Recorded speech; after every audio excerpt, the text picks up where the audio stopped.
नमस्कार दर्शकों, आज की वीडियो में हम हाइड्रोलिक ब्रेकर के होस पाइप के रिगार्डिंग 5 बहुत महंगी गलतियों के बारे में बात करने वाले हैं। और आज की वीडियो में मैं ये भी बताऊंगा कि हाइड्रोलिक होस पाइप हम कैसे सिलेक्ट करते हैं रॉक ब्रेकर के लिए। दोस्तों, मेरा नाम रवि है और मैं बेल हाइड्रोमैटिक्स प्राइवेट लिमिटेड में आफ्टर सेल्स डिपार्टमेंट का एक हिस्सा हूँ।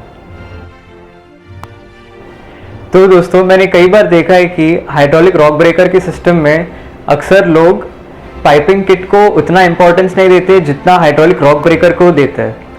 हाइड्रोलिक रॉक ब्रेकर को ऑयल फ्लो होने का ज़रिया हाइड्रोलिक के होस पाइप्स ही है। तो इसीलिए इस वीडियो में हाइड्रोलिक होस पाइप्स के इम्पोर्टेंस के बारे में बताने जा रहा हूँ और मैं ये भी बताने जाऊँगा ये वीडियो में कि हाइड्रोलिक होस पाइप्स कैसे फेल होते हैं और उसके प्रिवेंटिव और करेक्टिव एक्शंस के बारे में बताऊँगा। तो चलिए आगे बढ़ते हैं। चलिए सीखते हैं हाइड्रोलिक होस पाइप्स होते क्या है। हाइड्रोलिक होस पाइप एक रबर का ट्यूब होता है जिसमें हाइड्रोलिक ऑयल पास होता है ताकि हाइड्रोलिक सिस्टम वर्क करे। मार्केट में कई साइज़ के होस पाइप्स अवेलेबल होते हैं। अब कौन से होस पाइप हमारे एप्लीकेशन के लिए चूज़ करना है वो हमें सिस्टम डिज़ाइन और एप्लीकेशन के मदद से हमें पता चलता है। दोस्तों, जब आप होस पाइप्स को काटोगे तो आपको एक मोटा सा क्रॉस सेक्शनल लेयर दिखाई देगा। तब आपको आइडिया आएगा कि होस पाइप के 3 लेयर होते हैं, जैसे कि आप ये फ़ोटो में देख सकते हैं। पहला लेयर जो सबसे अंदर का लेयर होता है वो होता है ट्यूब। दूसरा लेयर रीइंफोर्समेंट और जो आउटर मोस्ट लेयर है वो रबर कवर होता है। चलिए अब सीखते हैं ट्यूब क्या होता है और वो होस पाइप को किस तरह से मदद करता है। होस पाइप का ट्यूब सबसे अंदर का लेयर होता है जो कि फ्लूइड यानी हाइड्रोलिक ऑयल से डायरेक्ट कांटेक्ट में रहता है। ट्यूब का कंस्ट्रक्शन हाइड्रोलिक ऑयल टेम्परेचर के ऊपर डिपेंड होता है। अब सीखते हैं हाइड्रोलिक होस पाइप के रीइंफोर्समेंट के बारे में, जो सेकेंड लेयर होता है होस पाइप का। रीइंफोर्समेंट होस पाइप के मसल जैसे एक्ट होता है।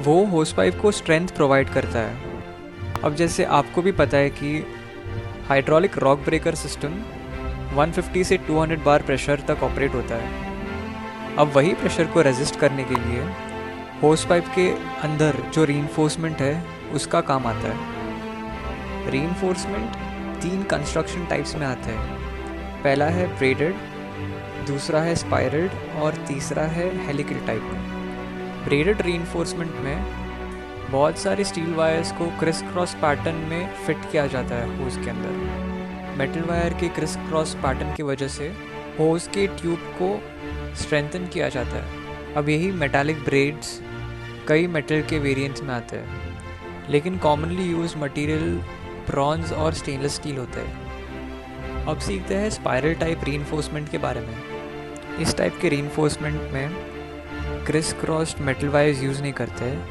इसमें पैरेलल वायर्स यूज़ किए जाते हैं। स्पाइरल वायर्ड रीइंफोर्समेंट को हाई इम्पल्स एप्लीकेशन के लिए यूज़ करते हैं, जैसे कंस्ट्रक्शन इक्विपमेंट या हैवी ड्यूटी ट्रक्स या फ्लीट व्हीकल एप्लीकेशंस में। इन टाइप की रीइंफोर्समेंट को हम ज़्यादा बेंड नहीं कर सकते, यानी इसका बेंड रेडियस बहुत कम होता है, जो रिज़ल्ट करता है कम फ्लेक्सिबिलिटी में। चलिए अब देखते हैं हेलिकल टाइप रीइंफोर्समेंट होता क्या है। Helical type reinforcement braided type reinforcement जैसे ही होता है, लेकिन एक्स्ट्रा हेलिकल वायर का कंस्ट्रक्शन दिया जाता है वो ब्रेड्स के ऊपर। इससे होस पाइप को ज़्यादा फ्लेक्सिबिलिटी मिलता है। हेलिकल टाइप रीइंफोर्समेंट्स कई बार लो प्रेशर एप्लीकेशंस यानी लो प्रेशर सक्शन और रिटर्न लाइन होसेस में यूज़ करते हैं। अब जानते हैं होस पाइप के आखिरी पार्ट के बारे में, जो है रबर कवर। रबर कवर होस पाइप का आउटर मोस्ट लेयर होता है जो होस पाइप को एक्सटर्नल एनवायरनमेंट से बचाता है। दोस्तों, आपने देखा होगा कि हर होस पाइप के रबर कवर पर उसका स्पेसिफिकेशन लिखा जाता है। चलिए अब होस पाइप के ऊपर लिखा हुआ स्पेसिफिकेशन के बारे में सीखते हैं। पहला पॉइंट होस मैन्युफैक्चरर का नाम रहता है। सेकेंड स्पेसिफिकेशन होस पाइप का स्टैंडर्ड, जैसे आप ये पिक्चर में देख सकते हो। सेकंड पॉइंट में EN 853 लिखा है। इसी तरह होस पाइप बनाने के लिए कई स्टैंडर्ड्स एस्टैब्लिश्ड है मार्केट में, और वो है DIN standard, EN standard, ISO standard और SAE स्टैंडर्ड। तो ये पिक्चर में ये होस पाइप EN स्टैंडर्ड के हिसाब से बनाया गया है। तीसरा स्पेसिफिकेशन पॉइंट जो है नंबर ऑफ़ ब्रेड्स। इससे हमें पता चलता है कि रीइंफोर्समेंट के कितने ब्रेड्स होते हैं। 2SN का मतलब 2 नंबर ऑफ़ ब्रेडेड लेयर्स होता है। अगर 1SN लिखा गया होगा तो वो होस पाइप के रीइंफोर्समेंट सिर्फ एक ही लेयर का होता है। फोर्थ स्पेसिफिकेशन पॉइंट जो है DN12। DN का मतलब है नॉमिनल डायमीटर। ये हमें होस पाइप के इंटरनल डायमीटर के बारे में बताता है। जैसे ये पिक्चर में DN12 लिखा है तो इसका मतलब है नॉमिनल डायमीटर इसका 12 mm है। फिफ्थ पॉइंट है WP जो है वर्किंग प्रेशर। तो ये पिक्चर में दिया गया होस पाइप का वर्किंग प्रेशर 275 बार है। और आखिरी पॉइंट है प्रोडक्शन डेट, यानी होस पाइप किस डेट पर मैन्युफैक्चर किया गया है। दोस्तों, मैंने इंट्रोडक्शन में भी कहा था हाइड्रोलिक होस पाइप्स कई तरह के मिलते हैं मार्केट्स में। अब वो हम पे डिपेंड होता है कि हम कौन से टाइप के हाइड्रोलिक होस पाइप्स हमारे सिस्टम के लिए सिलेक्ट करेंगे। मैं आपको एक आसान टेक्निक बताना चाहूँगा हाइड्रोलिक होस पाइप सेलेक्ट करने के लिए। आपको सिर्फ एक वर्ड याद रखना पड़ेगा जब भी आप हाइड्रोलिक होस पाइप्स को सिलेक्ट करते हो मार्केट में, और वो वर्ड है स्टैम्प, STAMP। अगर आप ये वर्ड को याद रख के अपने होस पाइप सिलेक्ट करते हो तो आप कभी गलत नहीं होंगे। चलिए फर्स्ट लेटर से शुरू करते हैं जो है S रिप्रेजेंट करता है साइज़। अब होस पाइप के साइज़ में कई पैरामीटर्स आते हैं, जैसे इनसाइड डायमीटर जो है ट्यूब का इनसाइड डायमीटर, और आउटसाइड डायमीटर जो है रबर कवर का आउटर डायमीटर, होस पाइप का लेंथ, और आखिरी है होस पाइप का ओवरऑल लेंथ जो एंड फिटिंग्स के साथ ओवरऑल लेंथ का मेजरमेंट लिया जाता है। नेक्स्ट है T जो टेम्परेचर रिप्रेजेंट करता है। होस पाइप सेलेक्ट करने से पहले हमें 2 टेम्परेचर के बारे में याद रखना पड़ता है। एक है एम्बिएंट टेम्परेचर, यानी हमारा सराउंडिंग का टेम्परेचर, और दूसरा है मीडिया टेम्परेचर जो है फ्लूइड जो हाइड्रोलिक होस के थ्रू पास होता है उसका टेम्परेचर। तीसरा लेटर A जो एप्लीकेशन रिप्रेजेंट करता है। मार्केट में होस पाइप को ख़रीदने से पहले आपको आपके एप्लीकेशन के बारे में एंड टू एंड जानकारी होना ज़रूरी है।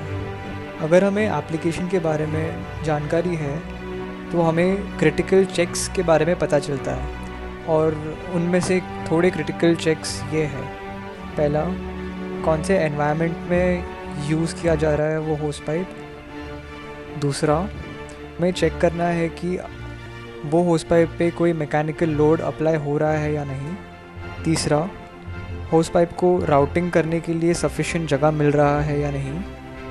और चौथा पॉइंट, हमें देखना है वो होस पाइप कई दूसरे होस पाइप या कई और मशीन पार्ट को घिस रहा है या नहीं।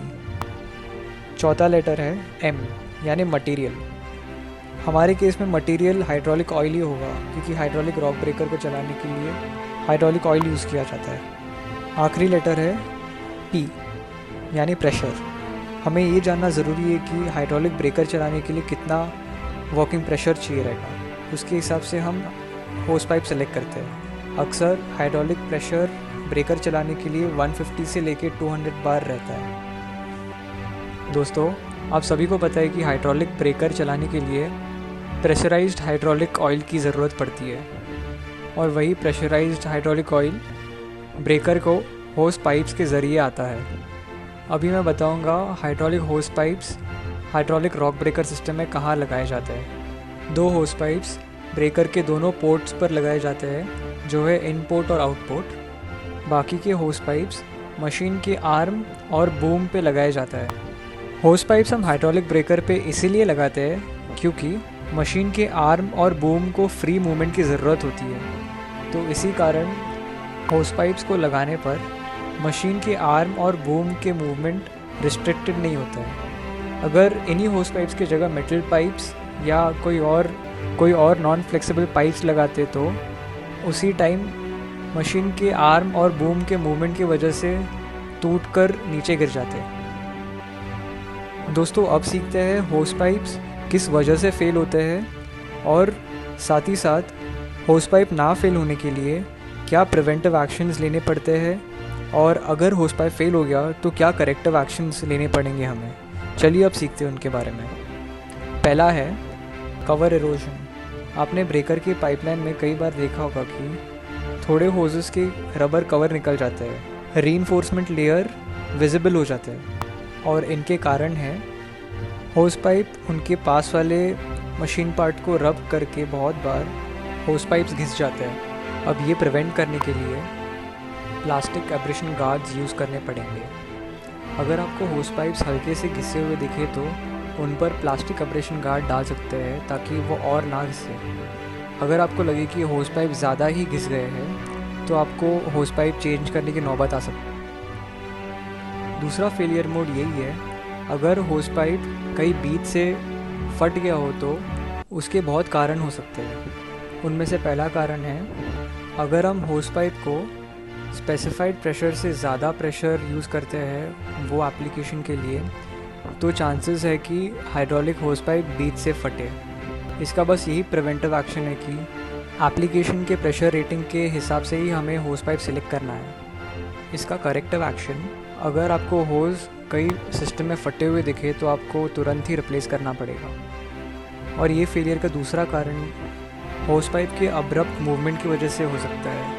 अब हमें पता है कि ब्रेकर जब चलता है तब मशीन पे बहुत वाइब्रेशन क्रिएट होता है, तो उसी की वजह से होस पाइप्स भी हिलते हैं। अगर आप चाहें कि वो होस पाइप्स ना हिले तब आपको उन्हें टाई स्ट्रैप्स से कसकर बांधने पड़ेंगे। इस फेलियर मोड का तीसरा कारण ये है कि अगर आपने होस पाइप को ज़्यादा ही बेंड कर लिया, वही बेंड एंगल में काफ़ी स्ट्रेस पैदा होता है। इसी कारण होस पाइप भी बीच से फटते हैं।